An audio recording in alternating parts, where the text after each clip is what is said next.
Good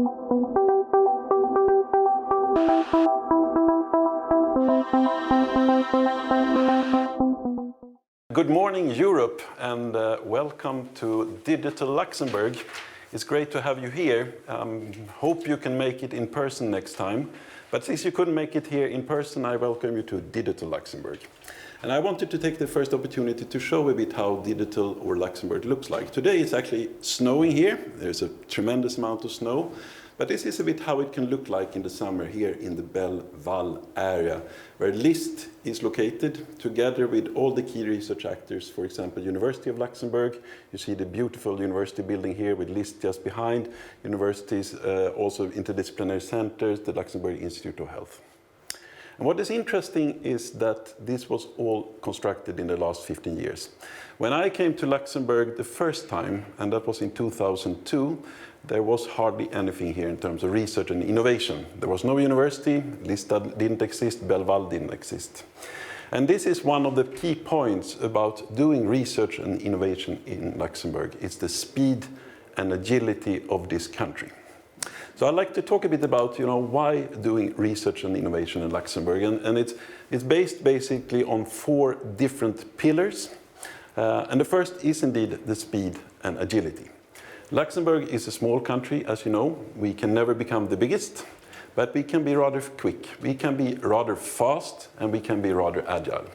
Luxembourg is about 600,000 people during the night, and we are about 800,000 people during the day. Each morning, 200,000 people travel into Luxembourg, and consequently, each night, 200,000 people travel out from Luxembourg. Of course, you can deduce from that Luxembourg is a small country with a lot of traffic jams, and I think that's a fair description of the country as such. But we are small, fast, and agile. But we also act as one team. Luxembourg, we act as one team, we call ourselves Research in Luxembourg, and it's based on the fact that we have in this country one university, and one university with the name, obviously, University of Luxembourg, and 3 research institutes, the Luxembourg Institute of Science and Technology, which I have the pleasure to lead since 2 years. And we work on 4 different domains. We work on material science, environmental science, informatics, and also space technologies. And we collaborate a lot with the Luxembourg Institute of Health, which, as the name suggests, works on health, and the Luxembourg Institute of Socioeconomics, LISER, which works on socioeconomics. Everything is quite clear and simple here in Luxembourg. Together with our funding agency, FNR, and our innovation agency, Lux Innovation, which is the host of this conference and also the leader of the Digital Innovation Hub here in Luxembourg, we are Research in Luxembourg. And we act as one team. Yes, we are different organizations, but we are first and foremost the Research in Luxembourg. The third pillar of research and innovation in Luxembourg is probably our location. So Luxembourg is very much in the continental Europe, center of the continental Europe, as you know, geographically. We are also very much in the center of the political Europe. We have a lot of the European institutions here. We have the European Investment Bank, we have the European Court of Justice, part of the European Commission is here. And if we drive 2 hours in that direction, we get to Brussels and we find most of the rest of the European institutions. So we are somehow in the political center of Europe. And of course, we are also somehow close to the economic activities in Europe. There's a lot of economic activity, obviously, in Luxembourg, but also in the neighboring countries around us. So Luxembourg is in a good position to be a window to Europe, as a small country, but in the heart of Europe, with the typical European behaviors. And that brings me to the last point about Luxembourg. We like to think of ourselves as a digital testbed. And the idea behind this was that Luxembourg is small enough, 600,000 people during the night and 800,000 people during the day, as I said, to actually construct a full-fledged living lab and digital testbed and regulatory sandbox out of the country. And that is the initiative I would like to talk about now, is the National Digital Testbed, using Luxembourg as an experimental testbed for technology, for living labs, and for regulation. So you may ask yourself, why would we do that? Why would we create a national digital testbed? What's the purpose of it all? And let me step back to a particular date to illustrate the point. Let's step back to the 9th of August in 2019. I'm not sure if you remember this particular date, the 9th of August 2019. I remember it extremely well, and for most people in Luxembourg, they remember it quite well. Because something very unexpected happened in Luxembourg on the 9th of August in 2019. In the morning of the 9th of August 2019, the head of health and safety at LIST, Jean-Paul, he called me and he said, Thomas, we have a problem.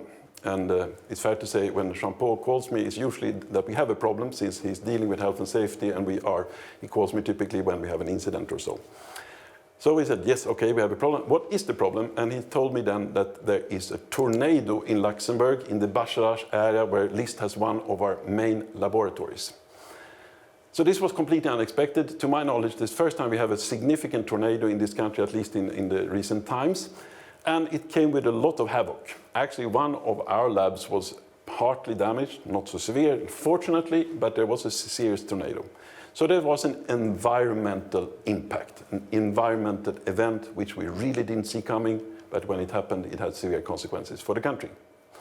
Interesting is that at the same date, on the 9th of August in 2019, a few hours later, there was a power outage in the United Kingdom. 1 million people lost their connection to the power grid.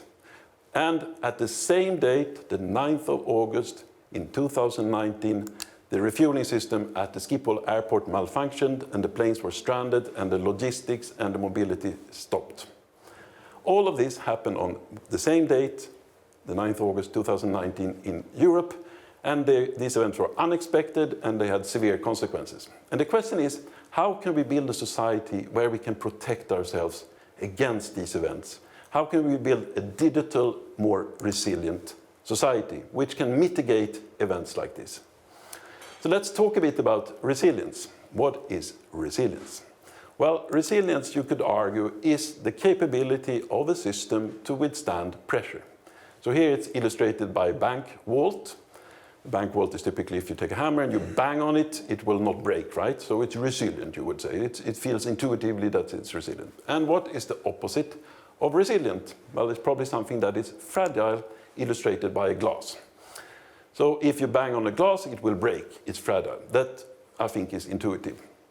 Now, what Nassim Taleb coined as the opposite of fragile is not resilient. It's what we call antifragile. There was no term for it before Nassim Taleb came along and coined this term. And antifragile is fundamentally a system that benefits from stress, a system that needs stress in order to improve. And at first you may think that sounds odd. Which system would benefit from stress? But actually, if you think around it, most systems in nature benefit from stress. Our body, for sure, benefit from stress. Our muscles need stress. If we train them, they will become bigger. If we don't, they will deteriorate. The same with our brain. We need to train our brain. If we train it, it will become smarter. If we don't do it, we will deteriorate. Our bone is antifragile. Life is antifragile. Our genetics is antifragile. We have to actually stress it in order for it to become better, otherwise it deteriorates. So it's actually a property of a lot of the surviving systems in nature that they have this property of antifragility, that they learn from the stress and they become better.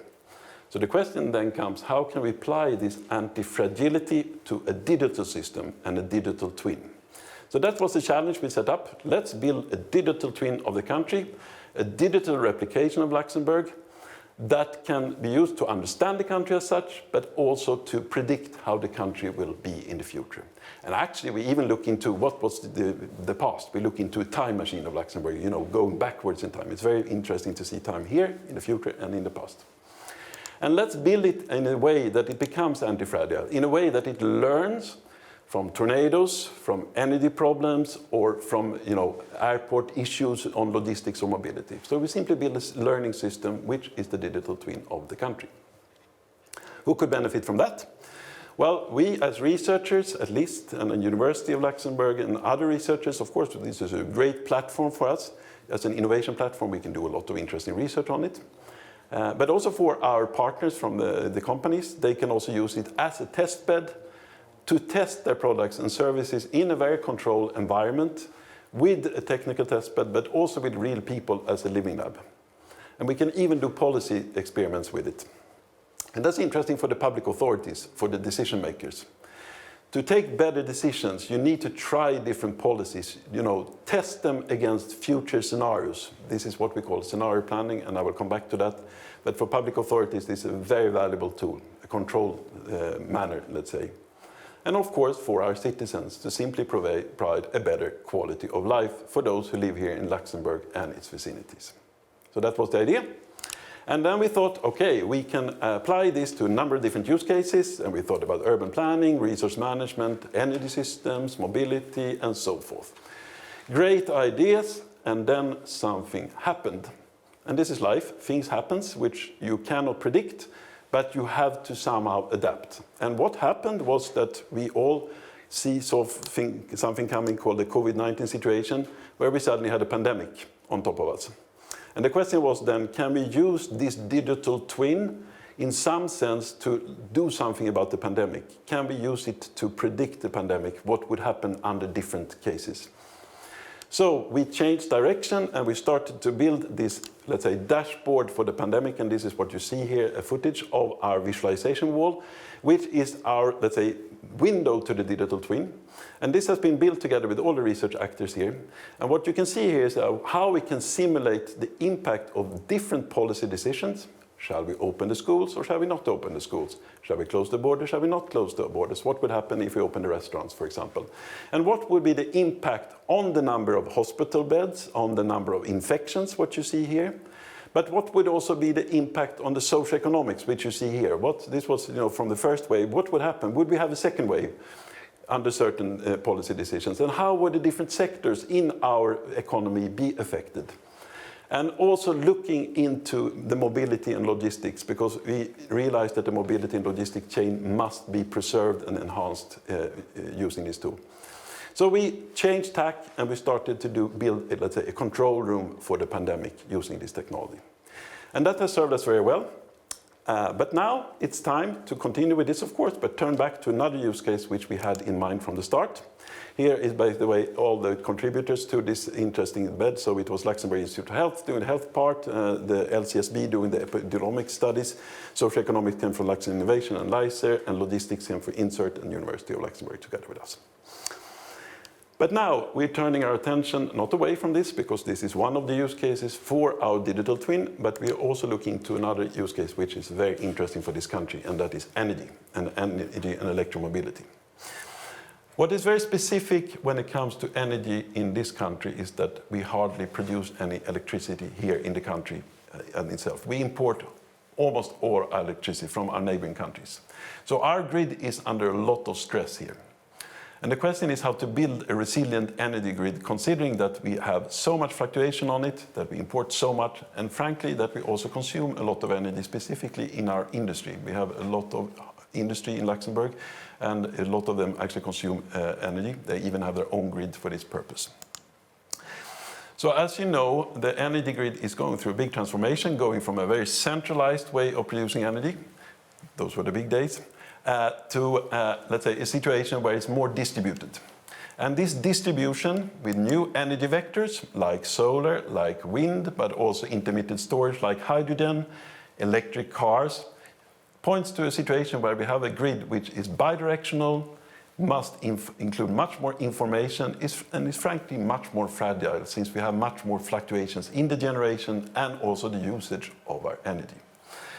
So be a little more precise, these are some of the questions which we are addressing in the digital twin for energy. We're looking into the distributed energy systems with the new energy vectors, indeed, solar, wind, even hydrogen. And how can we build a resilience about it? A very specific question here is how we make a closed loop system, a real-time digital twin. Because here we have to take decisions, both sense and actuate within a short period of time. And it's what we call a closed loop system. We also need to do the long-term planning of the grid. At the same time, we must respect the short-term market dynamics, which is ongoing, because this is not only a technical system, it's also a market system. And the security and privacy questions associated with are tremendous. Let's say the attack surface on the energy grid has opened up tremendously much with all the great, let's say, smart meters we have in this country. So we have to, of course, look into different attack models for this digital twin of the energy systems. And on the analytics side, we are looking into a very specific discipline of artificial intelligence called explainable AI. So explainable AI, let's zoom into that for a moment. What is explainable AI and why is it important? Well, today, artificial intelligence, some disciplines of artificial intelligence are very obscure. And you can see that in this graph here, where we basically illustrate different types of techniques for artificial intelligence, ranging from neural networks, which have a high degree of accuracy. They can produce fantastic results, but they are completely impossible to understand for human brain. We simply don't understand them. They are a black box. So the accuracy is high, but explainability is very low. On the other side of the spectrum, you have very simple things like classification rules. They're perfectly understandable for a human being, but the accuracy is not so well. And then you have a few techniques in between, like regression algorithms, decision trees, graphical models, support vector machines, ensemble methods, and so forth. But unfortunately, it's difficult to combine the accuracy of deep neural networks with the explainability of classification rules. And this is, of course, the aim of explainable AI. This is where we aim for. We're not there yet. It's research after all. But we want to go to something which is close to the accuracy of a neural network, but with the explainability of a classification rule. And how we get there, yeah, that's research. We're working on it. But it's important. It's important for policymakers to understand. It's important for regulators to understand what the decisions are being taken in this type of networks of different types. So I think I will start to summarize a bit there. Basically, if you look to what we try to do here is to build a digital and resilient society. There are problems you choose, and there are problems that choose you. The pandemic was for sure not the problem we wanted. It came our way. We had to address it. We had no choice. And the question about resilience is not really something we choose either, but we have to do it. I believe it's our damn opportunity, but also obligation as a public research institute to address this. We have to build a resilient digital nation. And I invite you, because it's not only about building a digital resilient Luxembourg, it's about building a digital and resilient Europe. And we invite you to join us in our endeavor to do that. This is a European question, and we would love to work with you. Reach out and help us to build this digital resilient Europe, which we want to do. Thank you so much for your attention. It was a pleasure to be here. I wish you a great conference going forward. Thank you. Bye-bye.